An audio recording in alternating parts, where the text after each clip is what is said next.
Well,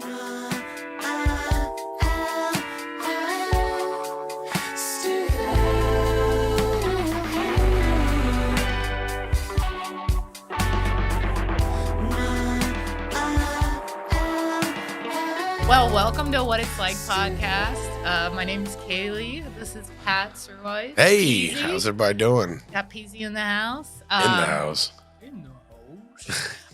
He is a part of a Austin. Wait, no, you introduce yourself.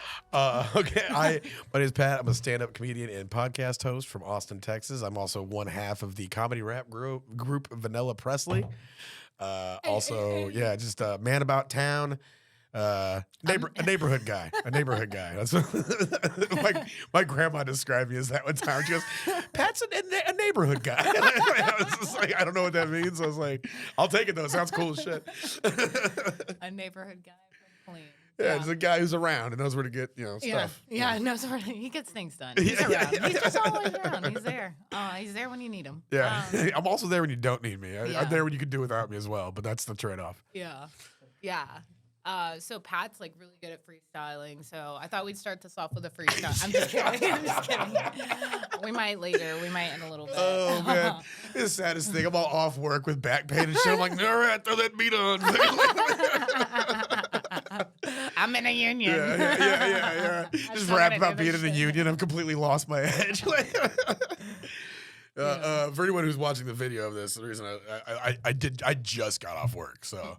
That's why I look so ruggedly handsome. And Yeah. I got off work too today. You really got off work. You got the big off. Yeah. Yeah. How'd that? I don't know how much you want to get into it, but like that's an experience. That's Yeah. I guess we'll get into it because it's a big thing that happened today. I quit my job. I fucking handed keys and badge on the table. Thank you. Did they make you take the little gun on your ankle holster and put that down too? And they're like, Kaylee, we didn't give you a gun. You work at a psych hospital. You're like, well, then I'll need that back. And my job. Yeah. That's exactly what happened. Quote that. No, I mean, I think this job has done so much for me. Like I've grown so much in the past year. I've learned so much. I've gotten confidence that I've never had before. Like doing this shit. Like I never would have done this podcast if I had not worked that job and like had the interactions I had. And my boss was like a big part of that. Yeah. But I think just bureaucracy and capitalism can fucking crush you down. And I just have decided through my life experience that I have certain values that I am not going to fold on. You mentioned bureaucracy. Like I know you're working at mental health. Did you see like bureaucracy like kind of like muddle the mission goal there quite a bit, I would imagine? And I can bet that can be pretty disheartening. Just completely. It's so hard. And I get it. And it's like so much pressure. And like I was a peer support specialist. So that's somebody with lived experience with mental illness. Yeah. And you can see it so much from that position because I'm in a position where I have a badge and keys, right? And I'm held to the standard of a staff. But I'm also like relating personally with patients. And on my badge, it says I have lived experience with mental illness. Like that's what peer support specialist is. So the way they just automatically treat me, I'm like, oh, that's what you think of the patients. Yeah. Oh, yeah. It's like you get to see firsthand, like, how they respond to that when we have that, the not, I don't say not sane. That's a Simpsons joke when they went to the mental institution and they made them all wear stickers that said sane. But yeah, I could see that being like you feel branded because you shouldn't feel that way, but you get to see how they treat you, and you're like, oh shit, it does feel like that. I can only imagine what my patients who don't even have the leg to stand on the fact that they work here must deal with. Yes, and I see it every day, and like it's just like inhumane. Like it's inhumane. They get cold food. They just don't get their needs met. They don't have things, and I knew like what the saddest part is that I know that me not being there takes away from them having whatever I could give. Yeah, but I think I learned to hold these values of like respect and communication. And if somebody wants to have I'm a person. Yeah. I am a human being, and I'm not gonna fit in your box. Yeah. I'm gonna make my own box. And if you don't like that box, then I'll make it bigger. Yeah. Attack of the 50-foot box. Yeah. Keep going. I mean, I'm not going to let things stop me from being myself, and I'm not going to, like, wave on my values of that. And today I got talked to in, like, a very disrespectful way, and, like, and seeing that, and I see it's, like, trickle-down pressure probably or whatever. Like, I don't know. It's, like, maybe not personal, or maybe I did something that's fine. Maybe I did do something, but I don't. This has been, like, a theme, and you were there the last time, funnily enough. Yeah. Where like people, I don't know if it's like maybe like a middle child thing or something where I can get push someone's buttons that's like are like at the end of their rope kind of thing. Yeah. And then they just snap, right? And they think they can snap at me. Yeah. And I'm like, yeah, I've never been a big fan of people, people who think they can talk to people like that. I understand, like, again, there are stresses, but sometimes you meet people who you hear that whole thing of like, I don't have any filters, I mean, whatever stuff like that. I don't know. It's never. I'm really, not being mean. I'm just being honest. Yeah, that's never really appealed to me because it's just like, man, no, that's not the fucking social contract, man. Right. Like, I had to tell somebody at my job the other day. I was like, hey, he asked me to do something in a very, he was asking me to do shit in a weird way all day, and I had to call him out. I was like, hey, is that the first time you've asked me to do this? He's like, yeah. I was like, then please make it sound like it's the first time. The first time. Yeah, don't act That's like you. exactly how I felt. Yeah, today. don't talk to me like you asked me for 3 or 4 times. I was like, you literally just said the shit. I'm gonna do it. Like, what the fuck? What are we mad about right now? Right. Yeah. Where is this? Like, you haven't communicated to me what you're upset about. Yeah. For me to know that, like, not to do that or to do it differently. Yeah. That's the thing I felt today. I was like, fuck, it's just left field. Like, I was like, I've had nothing but praise up until this point, and now you're popping off. Yeah. Yeah. It's like you owe it to somebody to like to keep a communication line open that's honest and that's gonna set up if you keep an open, if you keep an honest and open communication line, people are going to, you can tell them like, hey, you're messing up. But if you're just telling them the whole time, everything's good, and then when it's not. Yeah. Sorry. Yeah. Sorry. No. So like I don't have a job anymore. Yeah, that's gotta be it. Yeah, look at shit. I told you I'm full send in this episode. Yeah. Man, like that's always is this the first job you've ever like abruptly quit? Yeah.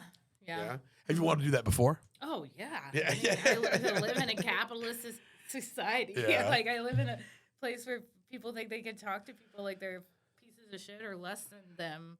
I've wanted to just fucking do that. Yeah. How did it feel like pulling the trigger on it? So like it was, I was being talked down to quite a bit, and I had just stopped, and I had done this thing where I was like, I'm gonna take my emotions and put them right here. Give myself some space, and I'm gonna put their emotions in this bubble. Right here, and just watch it. Let me observe what's going on right now. Yep. And I didn't say anything, and it just kept coming. It kept coming, and it was digging deeper. Yeah. And I was like, did it like go past like critique of job performance and into like personal? It was like, yeah, I don't think you're good for this position. I don't think this is working out, kind of thing. Like it was like threatening to be fired in a way, and I was like, I've like literally had nothing but praise up until this point. So if it's just all good, and then this, like I'm not, like we need some communication in there. Yeah, for sure. And it's like I don't need this job. It pays shit. I'm literally taking on like things I don't need to take on, and like I'm doing it because I care and I want to, and that takes everything out of me. Yeah. And we're all doing that because we care and we want to. Yeah. So we preach to treat the patients with dignity and respect. Why would we treat each other without that? Yeah. Like why? Like, and if I felt like if I stayed, it's funny because I was having a conversation with this person, and they were asking me what I do for me, and I was telling them I don't feel like I'm here for me. I don't feel like I'm in this world for me. But what I do for me now is I don't put up with shit that Yeah. is unacceptable. Self-love, greatest love of all. Whitney Houston. Yeah. So yeah. Is it? that's a fucking dumbass American Psycho quote. Or a reference, I should say. But yeah, no, but that is what you do for yourself. If you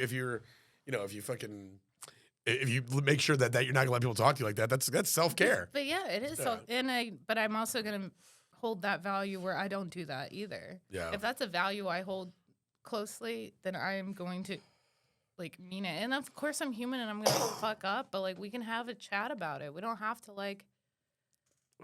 have to explode on each other. We don't have to hold in all of our emotions and then take it out on each other. Like we treat each other like fucking punching bags because we're so tired and we're so like angry and we're so frustrated and we just fucking take it out on each other. And it's a vicious cycle when it's like, if we could come together and like see this shit, like we can do shit. Yeah. I tended, so my parents, I was a child of divorce, and like my parents, they got divorced when I was like 12, 13. And leading up to that, our house wasn't like a happy place. Like it wasn't like abusive. They were just always fucking fighting, and I hated that. And I think what I got out of that, luckily, instead of like the opposite, was I developed like I'm a little more careful with how I talk to people. I speak a little more diplomatically. I'm not saying I never fly off the handle or pop off the mouth, but I'm slower to do that.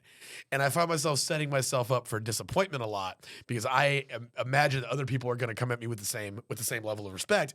And when they don't do that, as I've gotten older, I've learned to be like, okay, well, that's your fault for expecting it, you know? Right. Yeah. Or, not your fault, but yeah, like, you know, you set yourself up to be disappointed. Yeah. Because I do that all the time. It's like, I won't like, I've had this happen with roommates in the past where like, I won't like, I will let them slide on little shit that I know they can't control, or I know they had a rough day. Like I had an old roommate who's fucking elderly dog just couldn't shit anywhere but the floor, and it would just like, so there's always dog shit, and she was going to school, she didn't have time to clean it up, so I'd come home, I'd clean it up, or I would just ignore it. I would never get on her ass, be like, hey, there's like 8 piles of dog shit, and like, you know, because it was this huge dog, and I would never do that. But the minute anything went bad on my end, like I remember one time I ate her last tortilla, and she was just like, hey, that's crazy. That was going to be my lunch tomorrow. I was like, one tortilla was going to be your lunch, really?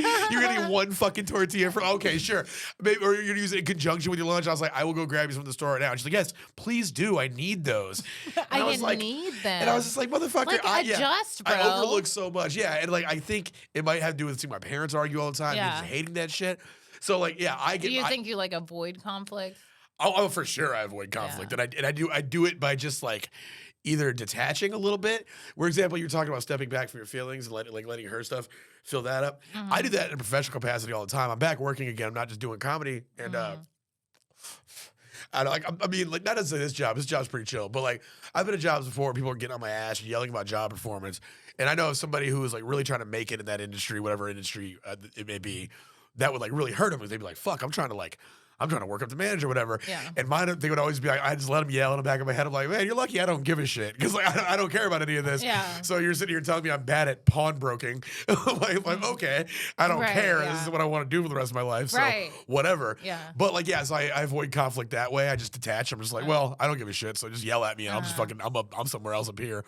Or I speak overly diplomatically instead of just being like, hey, fuck you. I'm like, well, here's what you do. And I had this polite way of talking and a little verbal judo, and it gets through the conflict, but it doesn't actually resolve anything.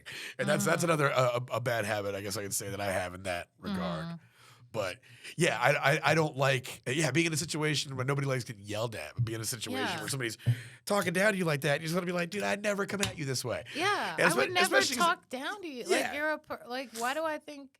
And even when I do, like, because I'm a human, I get frustrated. Some, like, times, like, things are going on in my head and someone triggers me and I might even snap a little, like, or just be like, get a little frustrated. But I really, really try to just, like, stop right there. I'm like, whoa, that's not it. That's not it. Yeah, I developed a healthy thing where I just talk shit behind their back to people that we both know. Yeah. Boy, that's what you're supposed to do. Especially at work, you know, when you have your coworkers, like, man. Fuck that guy. Yeah.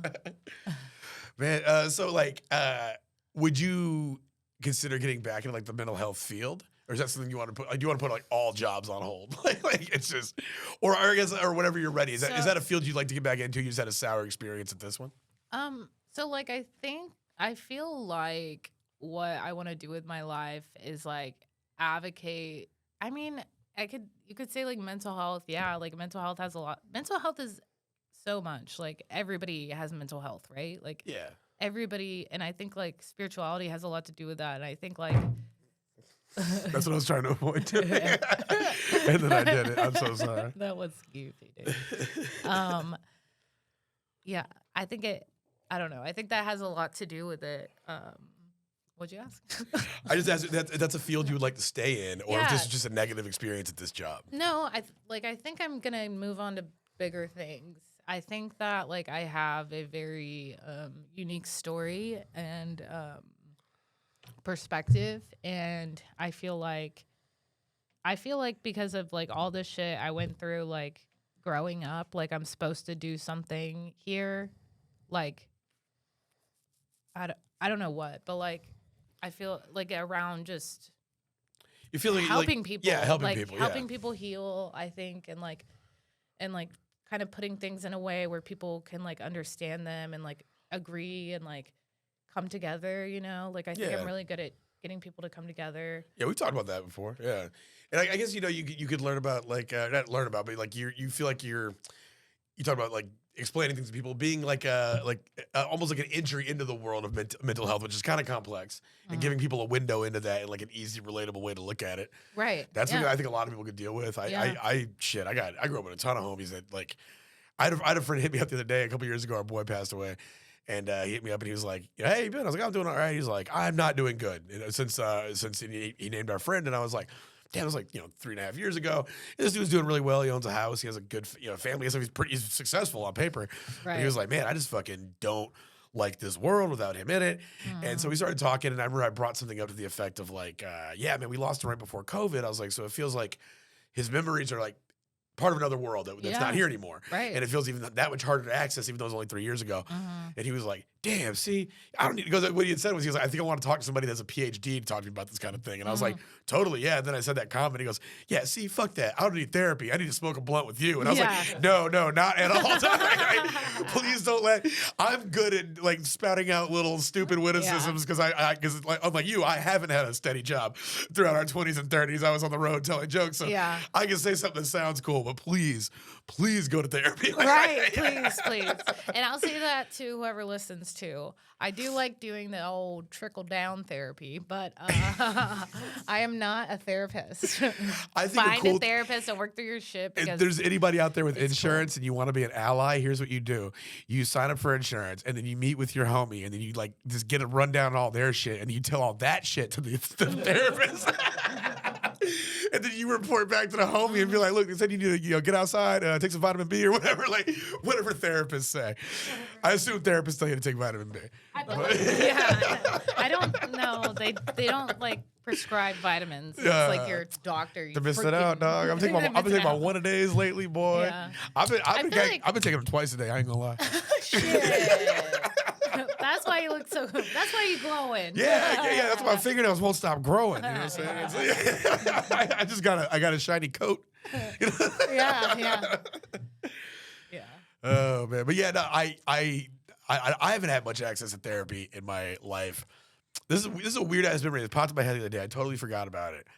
When I was working at a pawn shop, our big bosses came in and they talked to our boss for a little bit, and I just heard him go, "Yeah, I think Patrick would be a good candidate."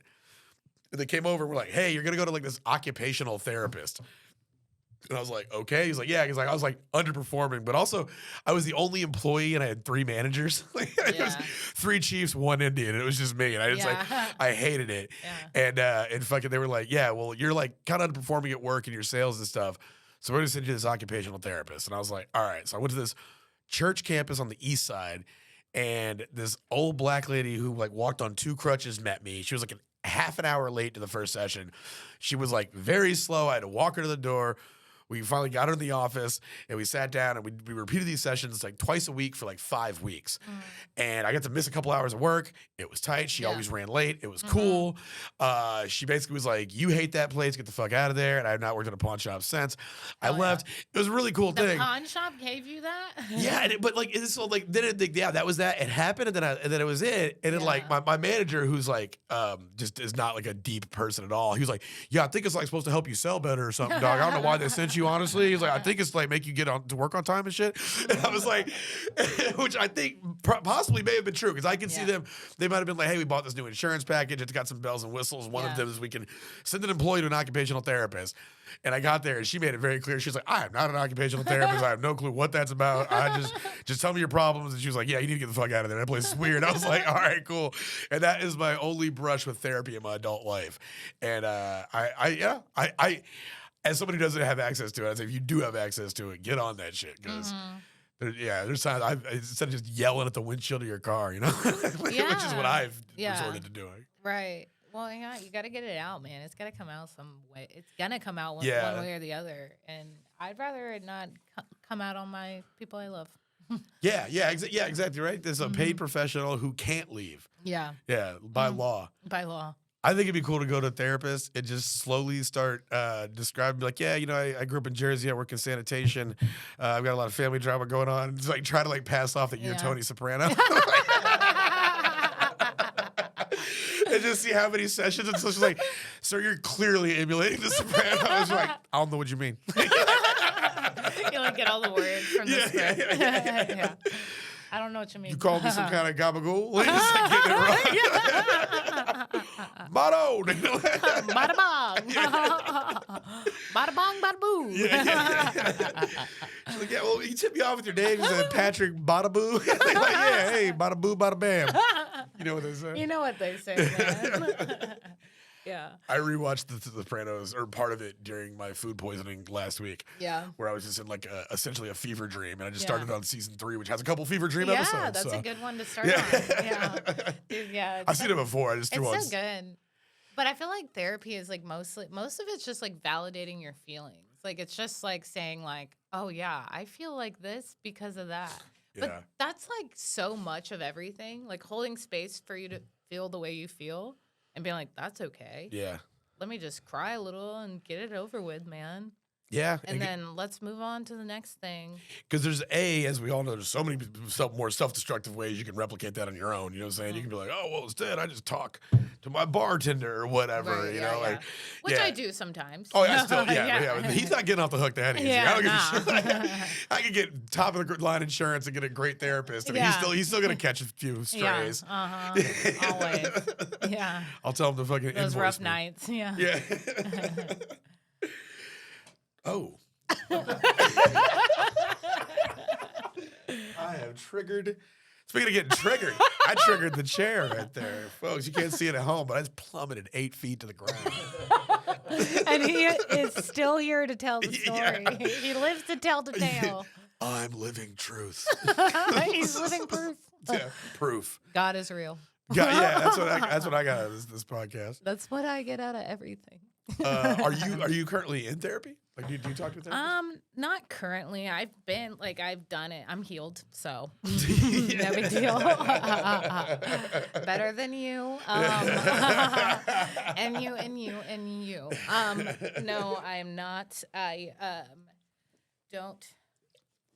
don't know, man. Life's weird. But I've done therapy on and off for, since I was like 15. Yeah. And seen the same therapist, and we've worked through a lot of shit. And I do feel more healed than I've ever felt. But I got like really lucky. Well, I mean, I went through a lot of shit as a child, so I got in therapy when I was really young. Yeah. So like I've been working through this shit for a long time. But I've had a lot of shit to work through. Yeah. And I feel like I've been able to find a practice that works for me in my mental health, but like it's a balance. And things now I don't have this job, like I'm gonna have to find a new balance, right? Yeah. But I think allowing myself to feel how I feel and like give myself what I need is like the best gift I can give myself. Yeah. And that's like so much healing, and I feel like connecting with other people is like so healing, and like Yeah. I've had periods of like I've definitely had mental health issues before, and periods of isolation don't do you any favors. I know it's like a stupid thing. People are like, you just gotta get outside. I know that's not at all the cure for depression and anxiety and shit like that. But I do know that it does help. yeah, it helps. Yeah, when I was on the road, I was just a lot of time just But like it's it's driving- a million things. yeah, I was just driving and flying by myself or with a person that I even know that well.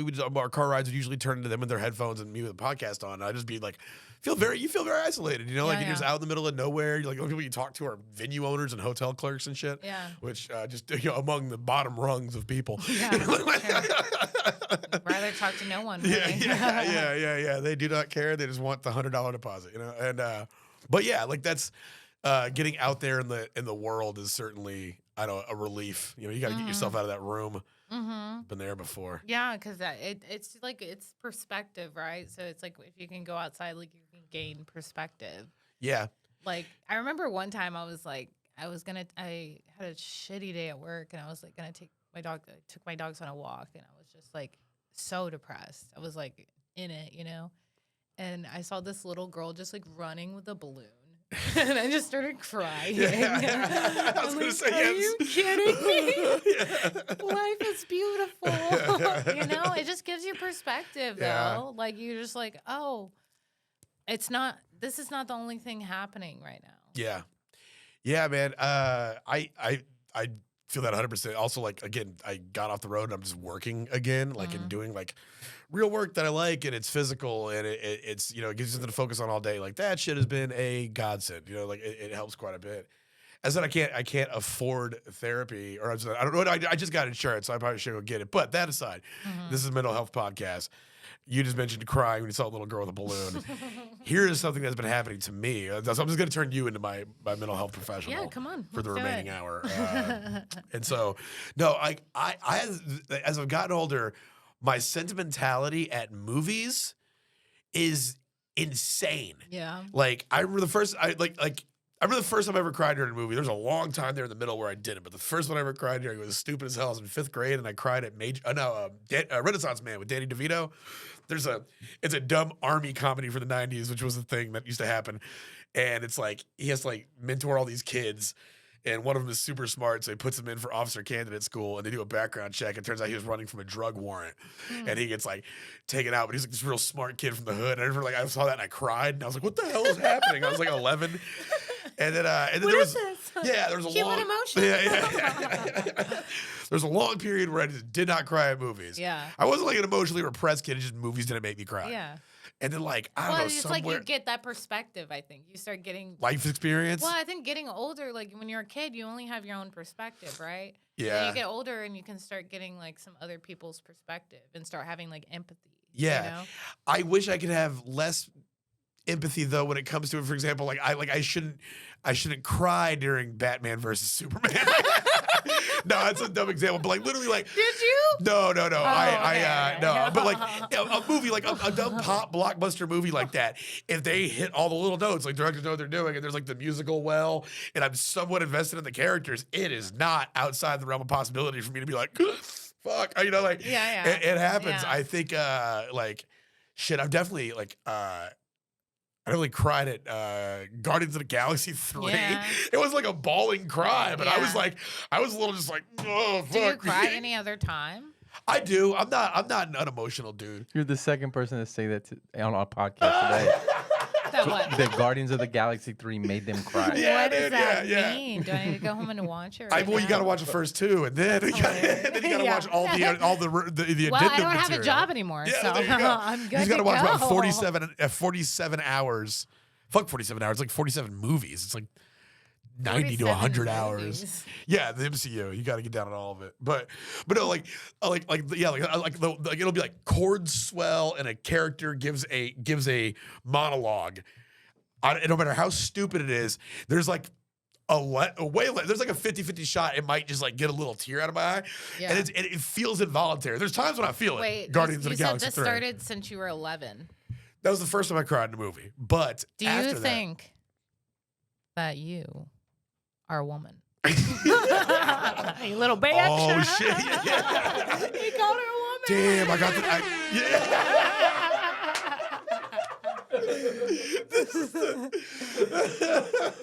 Fucking got your ass. This is the most toxic mental health podcast. That's what I'm going for. Most toxic mental health podcast ever. Yeah, Your therapist calls you a bitch. TikTok clip just like Pat Sirois, bitch, like the stamp on my face, and I'm like, ugh, like Photoshop tears flying out of my face. Well, Yeah. I think there's a balance in between like taking things seriously and not, you know? Like, fuck. Yeah. Laughing is healing. Like, it really is. Yeah, I also like, I take nothing fucking seriously, but there's something about movie and television, it doesn't even have to try hard anymore. It's kind of like in, what do you call it? The Whole Nine Yards.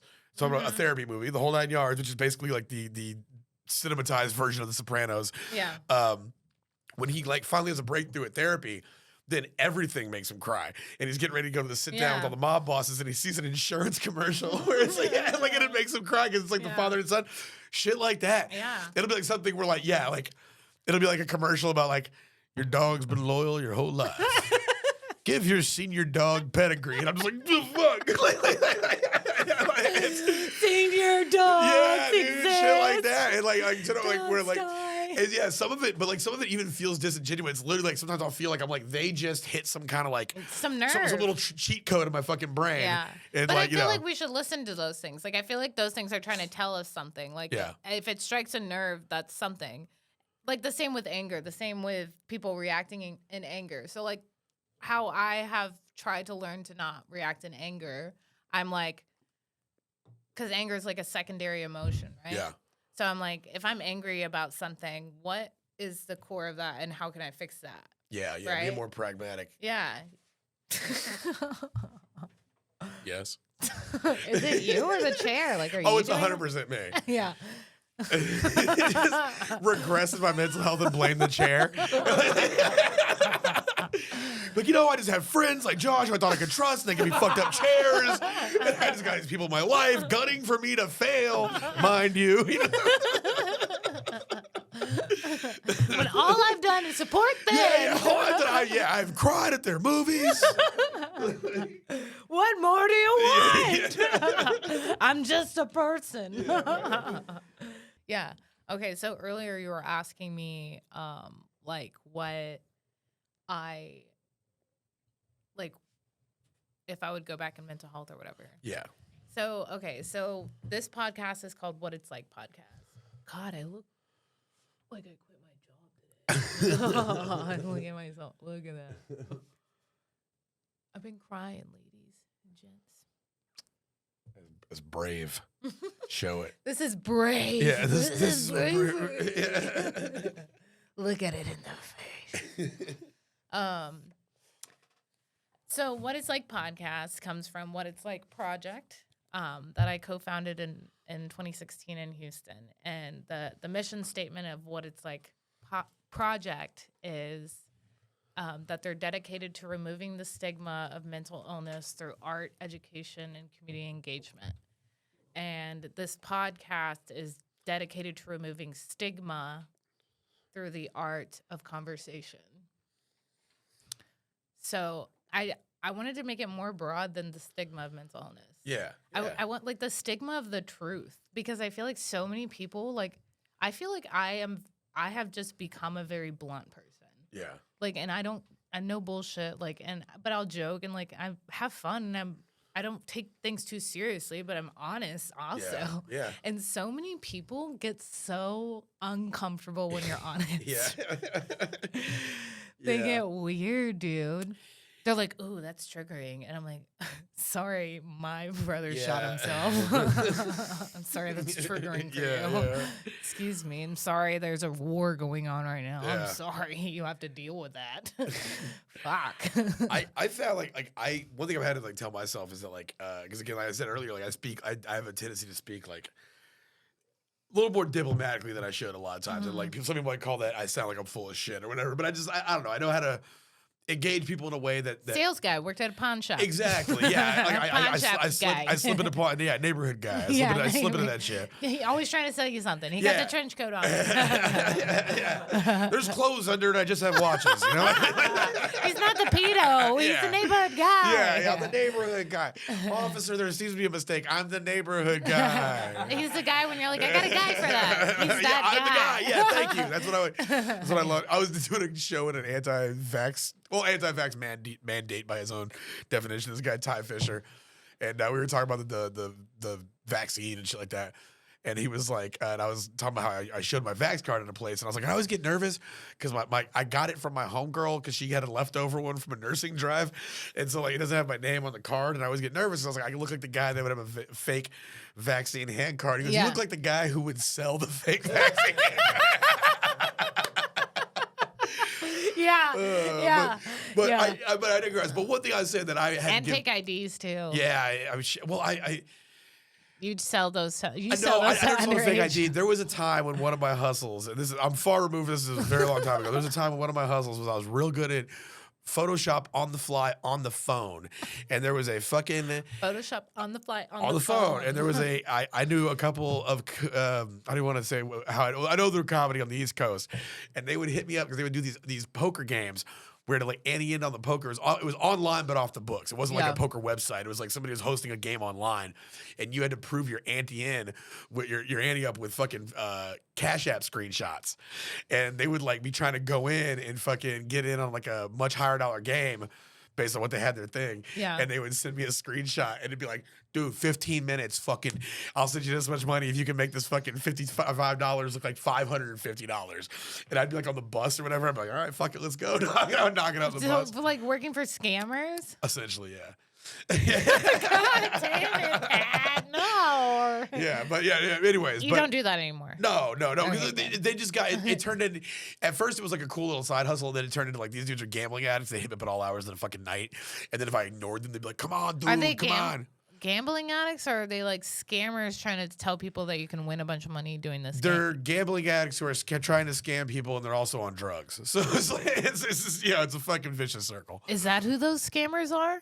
I mean, They're drug addicts? I mean, people. I'm not saying all I'm trying to scammers- figure out who they are. These dudes are just guys I knew through East Coast comedy, and now they're a little older, and they're just like scumbags that fucking play underground poker games and lie about their ante up money, usually because they're trying to support their drug habit, or at least doing drugs while doing it. That's why they're gambling. But the American dream. yeah, exactly. Yeah. But the flip it I know all, the one. yeah, that was the answer to that question. Flip Isn't it all that the way what back. we fight for? Yeah. But like I've had to tell myself, USA. yeah, right? I've had to tell myself that you can like I'll say something blunt sometimes and it'll get a reaction from somebody. It's a little uncomfortable, but I've had to remind myself like it's okay. It's okay that you made this person uncomfortable. You don't owe them their comfort. You know, and that's something I had to kind of I had to get better at and learn because I had to get out of that divorce kid mentality where it's just like, well, I'll just say the most diplomatic thing that I can do, and I have that too. Yeah. Probably, like I don't know, a little less, but I'm a middle child, and that's why I like use humor a lot. I think, but like also I know how like healing it is, and like how it's like, man, if we can't laugh about this, then what the fuck? Yeah. Can we do? What is there? Yeah, man? there are many other options. You know? We gotta figure out some way to make it okay. Yeah. like I found that comfort to people. I find this at a lot of different jobs that I work at is that like the fact that I'm an easy laugh. I like to laugh. Somebody comes at me with a joke, you know what I'm saying? I'll laugh. I'm not saying it's not a fake laugh by any means. It's literally just me being like, I love joking around. Let's talk some shit. I'll laugh and joke. And that gets you by so much at work. You can kind of skate by being an awful employee if everybody has a good time talking to you.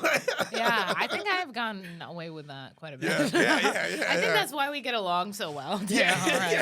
Let's not do anything and make fun of everybody and laugh about it. Yeah. If you're that person, do everybody. Well, it's just like I think it's people that get it too. Like it's like understanding like how fucking hard life can be and like how that's like such a value. Like being able to laugh and joke and like. Especially somebody like, you know doesn't get a chance to laugh that often, or because I hang out with fucking professional comedians all the time, so like they're always making people laugh. And they have ample opportunity to get laughs, but sometimes like now I'm at this union job, and a lot of these guys aren't the funny guy in their crew or whatever. But I know there's a couple of them that know they can come up reliably to me.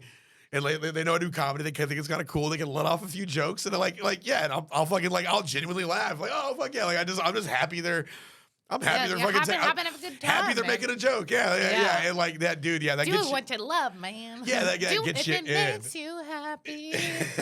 I can't sing any more of the song or she'll charge me.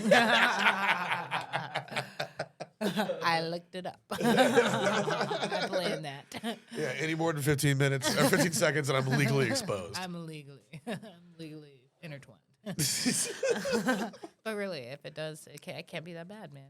Yeah. And I think that's just a thing to live by. And I think that's a thing to think about other people too. Like, really, I think all that I want in this world, in a perfect world, everybody's just happy. Yeah. And living their best life. Yeah, that sounds like a hell of a if world. something makes you happy, do it, man. Just If don't it expect makes me you to happy. do it. Did you ever have patients that would like cope with humor? Yeah. Yeah. It was so refreshing to them because it was Anybody like, who should do stand up? Anybody who should have like write a tight five? Have you been like, dude, there was some funny. like I'll break you out of here people, tonight man. if you go do a mic. Dude, honestly, the roasts were the best. A good one. One time, a kid came up to me and he goes, hey, I was in group and he was like, "Hey, miss, can I ask you a question?" I'm like, "Yeah, what's up?" And he goes, "Why are your eyes so deep in your head?"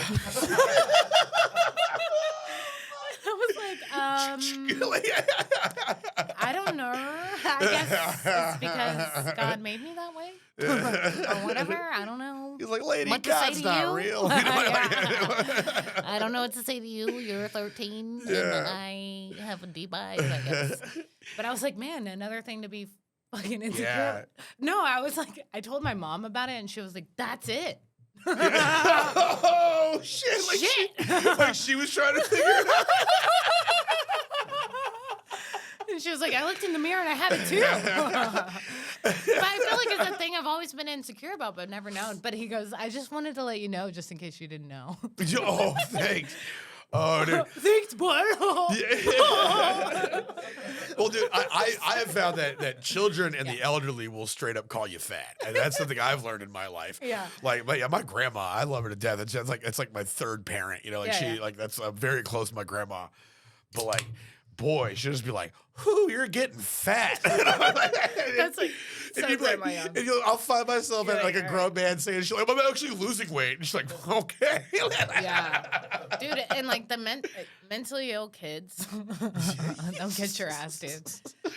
And Crazy ass the little kids adults got fucking too. bars. Dude, and they're so smart about it. Like one guy, one day in group, he like stops me in the middle of group and he goes, "Hey, what would you rate your life on a scale of 1 to 10?" And I was like, I don't know. That's like a hard question. Like, what a weird thing to ask me in the middle of group. And he goes, I feel like you'd rate it a 4.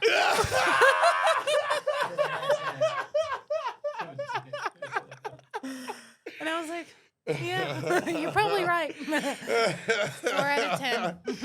Damn, yeah. 4 out of 10. I don't know what's wrong. Like, what the? Who Yeah, thinks yeah, of yeah, that? yeah. Who says that? I bet you'd give it a 4. If you're going higher than They're 4, you're magical, tripping. dude. I love them. Yeah. And I'm going to miss them dearly. I mean, they're my people. I mean, they have seen the shit, so they're like us. They That's like- value humor. They value Yeah. having a good time, and they hate people that don't allow them to be Yeah. honest. And I was somebody that allowed them to be honest. I bet people knee-jerk reaction approach them in very humorless ways. Oh yeah. Oh like, yeah. Like overly reverent or like, you know what I'm saying? Scared of them. Yeah. Or whatever. Like, and I feel like if I just like let them be themselves. Yeah.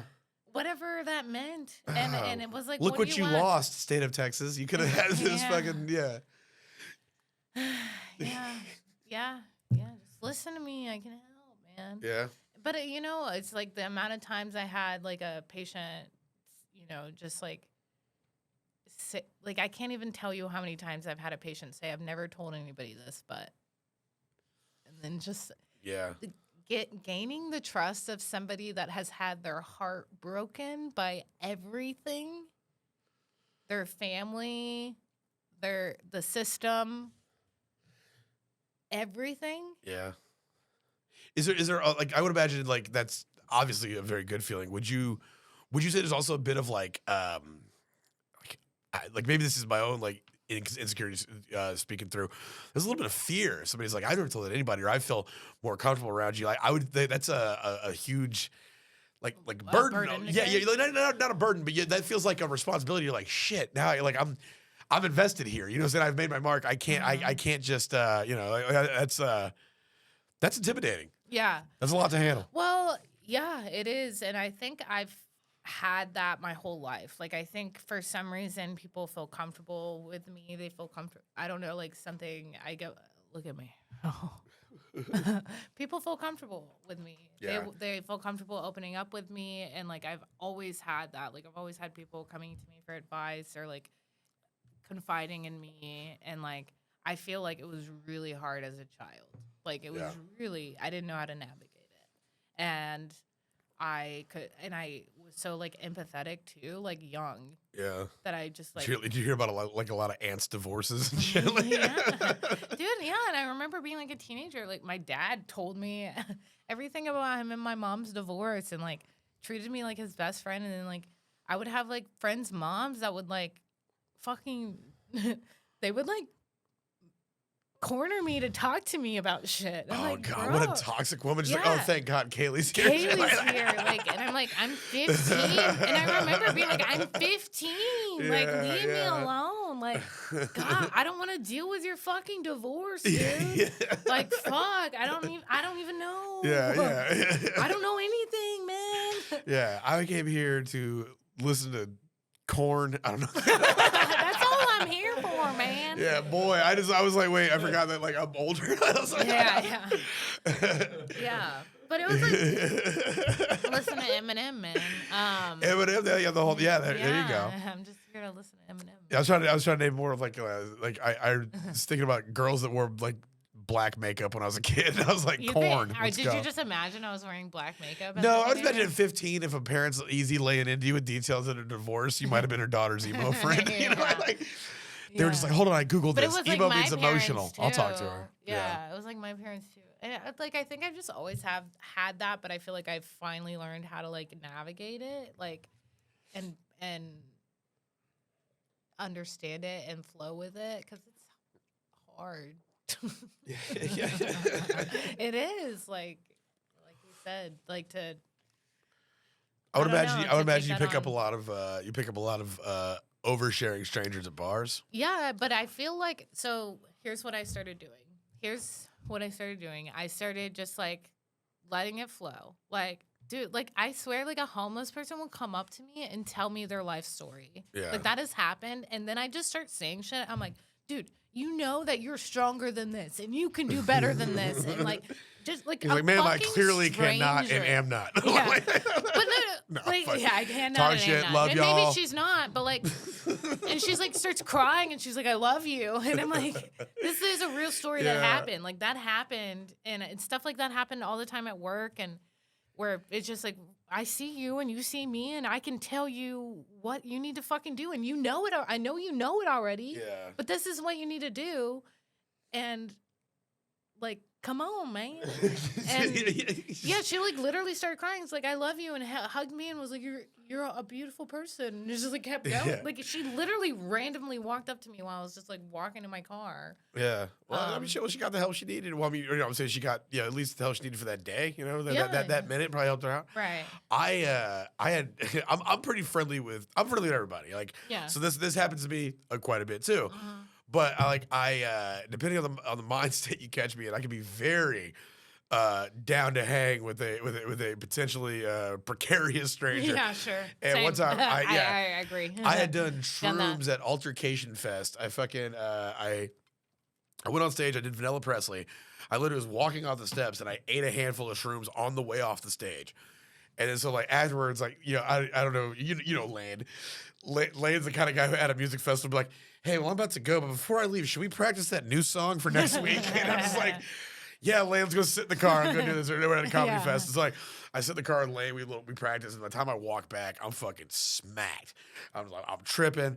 I ended up fucking. It was actually a really emotional night. I had a conversation with a friend, let me move into their place while I was going through some shit. It was a good night. But at the end of it, I ended up sitting there at Kick Butt Coffee on Airport Boulevard, and there was like this like homeless dude who was like clearly like off his gourd on meth, but like, and like that like the way that like crazy uncles do meth. It was like very introspective. He wasn't crazy. He was just talking about like, Skinwalker Ranch, man. It's got some things going on. And we're out there and it's like kind of rainy, so everything smells fresh. Yeah. And we're hanging out and I'm like engaging him like on his level. I'm meeting him where he's at, like legitimately talking to him, not condescending. Has a conversation with him. And finally I was like, man, I gotta get out of here. I called an Uber and I was like this little last bit of altruism. I was like, hey man, where are you going? Because I know sometimes getting across town can be a fucking challenge for somebody in your situation. I'm going to Maine or an airport. So I'm going down the road to an airport. Is there anywhere, you need to go? He goes, oh, hell, man, I'll go wherever. And I was like, all right, cool. Then hop in the fucking Uber with me, dog. And I call the Uber, and and he gets in, and the Uber's door's shut. We leave, and like the shrooms kind of like wash off me pretty quick, and like I could like smell the dude, and I was just like looking. I was like, oh, that's the homeless guy in an Uber with me now. I was like, hold on, dog. What decisions have I made to make me be here? Yeah, and like we're going pretty much straight to my house, and I was like, well, I can't bring him to the crib, you know what I'm saying? So like, I was just like. He was like, wherever. I was like, well, I'll tell you what, I'll man. suck your dick, dude. I don't even I was care. like, I was like, I'm stopping at the 7-Eleven. Is the 7-Eleven a good drop-off spot for you? He's like, yeah, that'll work, man. I was like, cool. They got out, let him out. I was like, all right, later, dude. I got back in, and the driver was like this older white guy. He's like, the fuck was all that about, man? I was like, I don't know, man. At the time, it felt like a really good idea to bring that dude into my fucking. This is what I need to do into right my now. thing. I was like, and then then it turned into like, oh, this is just a methed out dude talking about aliens in the back of an Uber with me now, and now But he's that's like kind of fun too. hurtling towards knowing where I live. Hurtling quickly. Yeah, it was careening into a situation where he would know my address. Where he was gonna come take a shower and Yeah, have a yeah, sandwich. at that point, and take over your because if we get apartment. all the way to my house, what can I like? If this dude it's like, well, fuck, you brought me all this way. Can I get like a sandwich or something? Yeah. Like, what do I do? Yeah. Yeah, it was but yeah, that was an interesting experience in that regard. Yeah, I've been there. Are we doing on time? Yeah. I have. She's like, Brother Bear, I know exactly what you're talking about. I know that one, brother. Yeah. Boy, if it ain't Christmas. If I had a quarter for every time I was in that predicament, I'd have some quarters. 53, 54, something like that. Okay, cool. I felt like we were going over for a second. It always feels like longer than it is. Yeah. I've enjoyed this. I only thought it was 15 minutes. They're speaking Time diplomatically. sure flies. Yeah. No. I mean, I feel like it flew quicker than the other one. Yeah. Yeah. Well. Get more loosey-goosey, you know? Yeah. I showed up with a fucking 12-pack of White Claw that Yeah. I have done significant damage I mean, on. well, and I feel like I'm in a place where I feel like I have nothing to lose right now. I'm Yeah. just like, whatever, dude, take it. I don't care. It means nothing to me. I mean that feeling though of like of quitting your job. So have you ever quit did we talk about this? Have you ever quit a job before? I've quit a job before, but not like that. Not like this, yeah. that. Like it was a different I tried to situation. I remember one time I asked, I was working at a Pizza Hut, and I was like, we had like the manager was being a bitch, so I was just like, hey, can I get a raise? And he was like, I basically was like, I've been working here for a while. We had a raise. He goes, man, you got to work on your closing. I was like, all right, then I'm putting in my 2 weeks. And he's like, all right, you can just leave now. And I was like, All right. yeah, I was like, all right, yeah. Well, I feel like I've been in a place, like I've been on my own since I was like 19 and like supported myself a lot. And like I've been working since I was like 16. And like, I just like, I have always just like hustled and like had 2 jobs and like just like worked. And it's like, man, fuck that. Yeah. I'm tired. Like I don't want to fucking keep bending to capitalism or whatever the fuck is going on. Like I don't want to keep doing that shit. Like I am tired and we can die anytime. What I'm telling you, like, so I just got back to work, but for like most of the time we've known each other, I was just on the road. That's all I did. I did the road and I did fucking, the podcast money. And that was my income. And like what I found out during that time is like what the upper class, like what the 1% hides from you, what the real resource is fucking free time, man. Free time. The fact that if you have time to devote something, time where it's not like Yeah. like I mean shit. Like I got off work, I was out the door at 5:30 this morning. Yeah. And I worked till fucking 5:30. Uh-huh. And then I got out, I was gonna try to go home and fucking, not look like I just got off work. Yeah. And had to rush right over here. And I don't mind that. I'm not like making, I'm not talking Yeah, shit. yeah. But like this is The hustle, dude. Yeah, You the hustle, gotta staying do on. it. And that's why I've been working 2 jobs, and like I wanted to start this podcast because like it's something I believe in. Yeah. And it's hard, dude. And I'm trying to coordinate times, and I'm trying to like but I have like 2 other jobs, and I have 2 dogs, and I'm like I'm trying to fucking balance it all, but it's like when am I gonna be able to do what I want to do with my life? Yeah. When am I gonna be able to bring my value to the table? Yeah. Like I don't want to fit in your fucking box anymore. Like I just don't want to do it. Like it's bullshit. Yeah. It's bullshit. Like this is not why we're here. Yeah. I was, man, like when I was doing the thing, like I said, when I was on the road, I'd be working, but like usually when I was back, I could wake up and it was like my day was my own. And I went through varying cycles of handling that to varying degrees of responsibility. Right. Yeah. There was times where I was on top of shit, and there was times where I was like, fuck, I gotta do shit tomorrow, and I just get fucked up. Like like it all happened. Like the whole theater of emotions was available.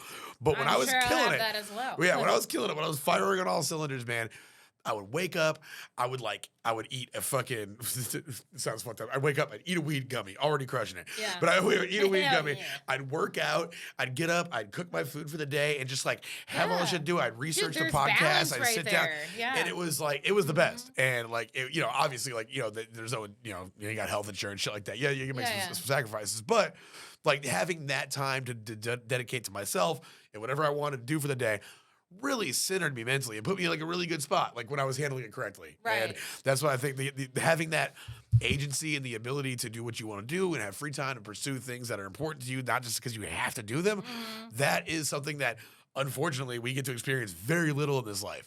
And you have to like really do some radical shit, especially these days, Right. to make sure you experience that, and you should be able to experience it. That And it's like a radical thing, and it's a taboo thing, and you get like you get into shit for doing it. They're like, why are you doing that? Like, you need to be doing like, fuck off, dude. Like, what are we doing? To which I would say, suck my dick. To whom I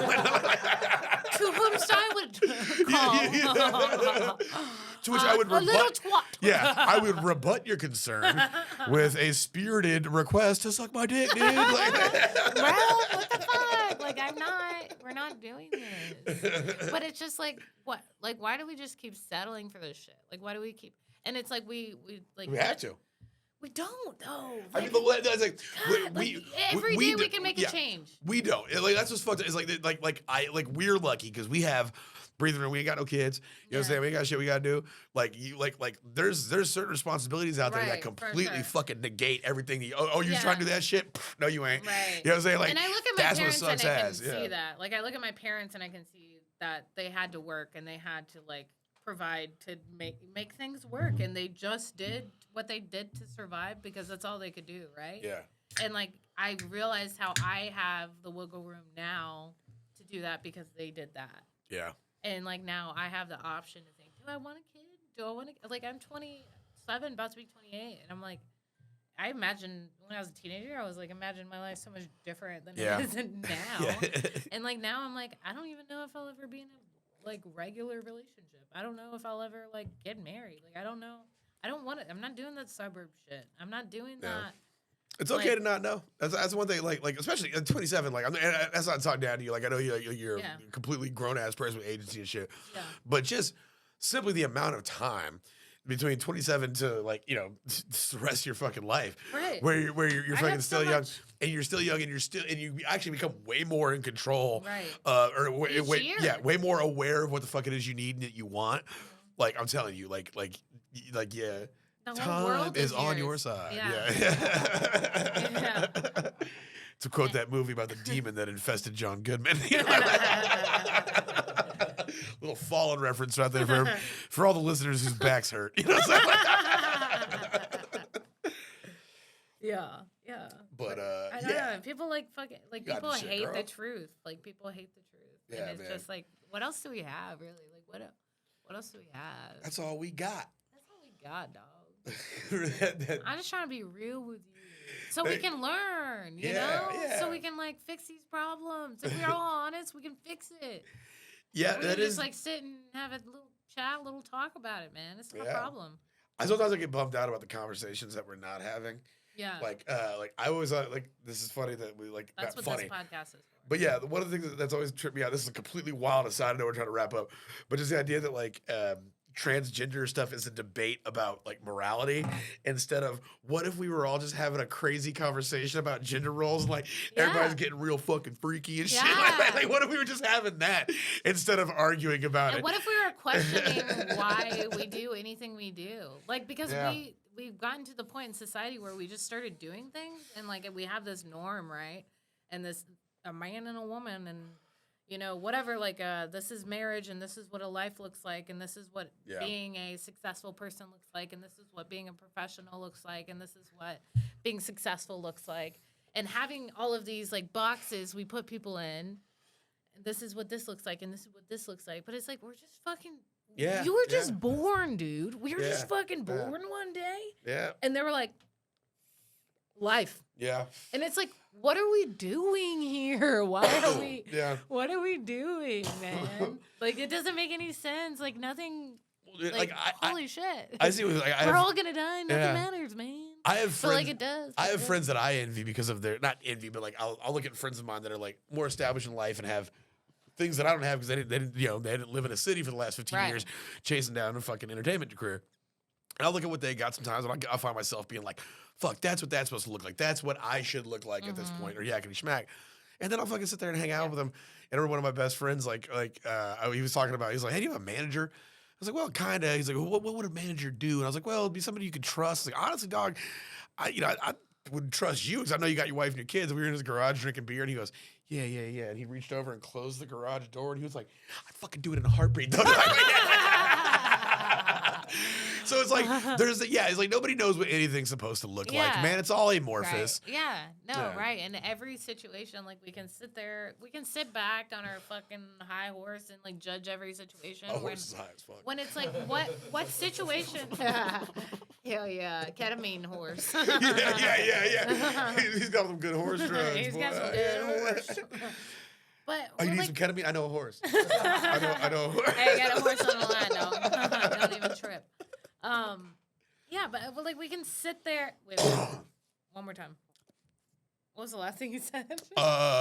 Being on horse drugs. No, just knowing how things look different to everybody else. You can't define what success looks like or what a well-led life looks like. Yeah, no, and that has to just look how it looks, and it's just like really in reality we're born here and we have no idea why. We have no idea why we exist, what's going on.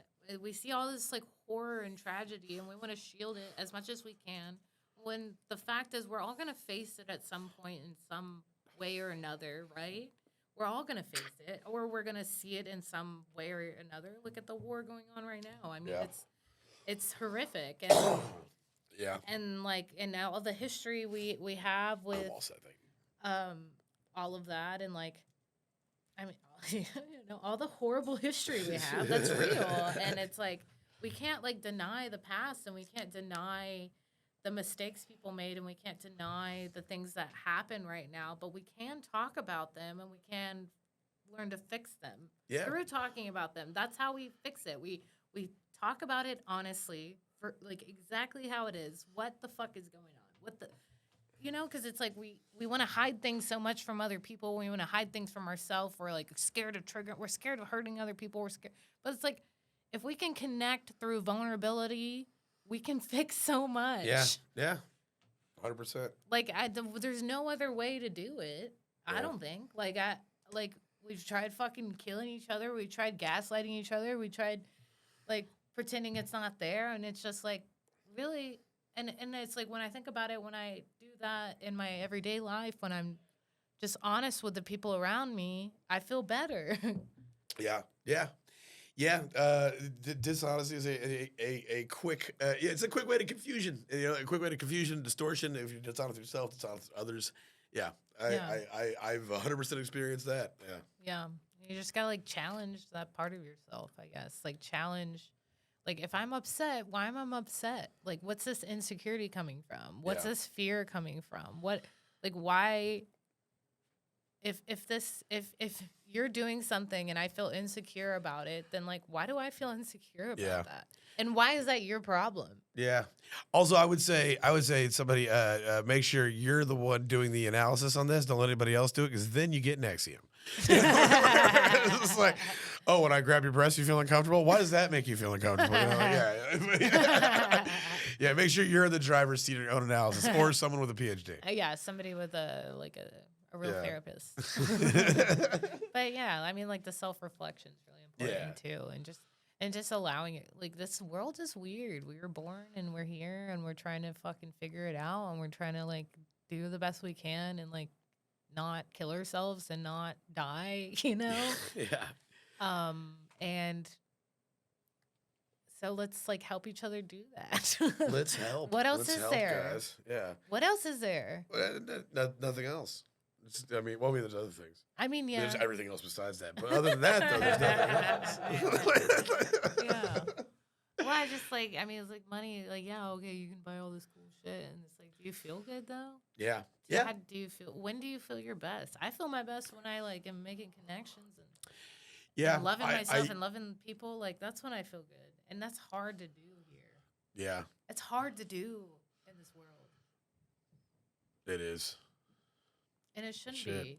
Yeah, no, it shouldn't be. It should be better. It should be easier. It should be easier. Be open, be receptive, you know? We should want other people to do it. Yeah. Yeah, that's why like I feel like I find myself, especially like where I work at now. I'm working at a union job and doing electrician work. And I meet a lot of guys that like I can tell they don't open up to a lot of people. And I feel like it's something easy to open up to.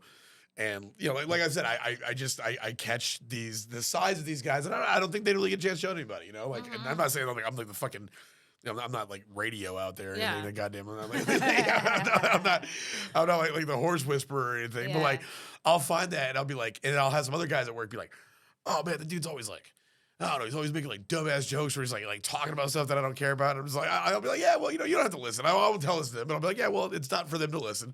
But if I'm just walking out of work one day, it's like a long ass walk to our cars, and some kid decides he wants to fucking talk my ear off about how like he you know is worried about his girlfriend or whatever the case may be. I'll just listen. But yeah. Hold the space, dude. Yeah. That's what everybody wants. Like, and that's what everybody like. Hold this. Sit there and allow people.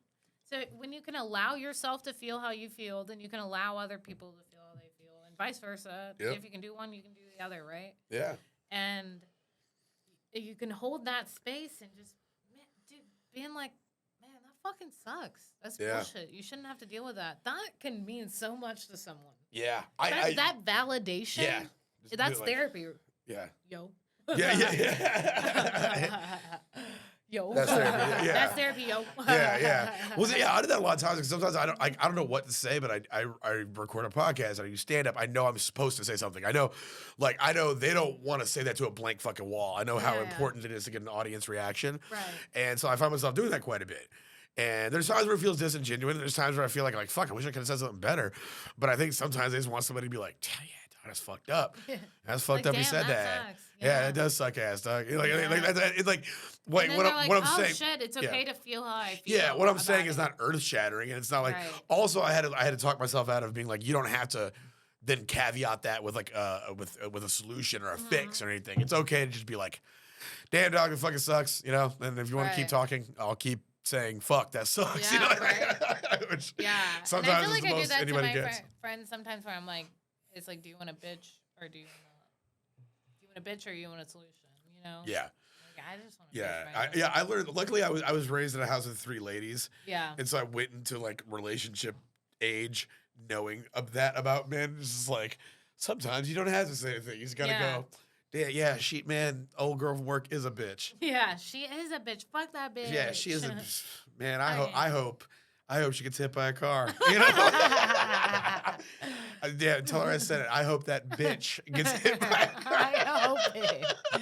I pray. Yeah, dude. Yeah, if you're like fellas out there, here's a mental health tip for you. If your girl is telling you about some girl at work she doesn't like, literally go, I hope that bitch gets hit by a car. and see if you don't Just earn see. some points. see what happens, because fuck it. Who cares? Have You a are- good time. Yeah, you are If so it right. makes That you That's it. Yeah, that's it. That was it. Thank you guys so much. Thank you, Pat. Yeah, I thanks. appreciate it. Yeah, if you guys are podcast listeners, which I assume you are if you're listening to this, I do a podcast called Lie, Cheat, and Steal about scam artists. If you like true crime, but murder kind of bogs you down a little bit. The mental health solution to murder, true crime, is sure. scam artist true crime. Lie, Cheat, and Steal. We talk about liars, frauds, thieves, and bullshitters. We're available wherever podcasts are listened to. Check it out. Hell yeah, check it out. It is a good one. PZ rules. All right, lead us out with a rap. Oh, yeah. I think I should my go. mental health is in shambles. Every time I wake up, it's a gamble. And Hell yeah. that was fun as fuck, man.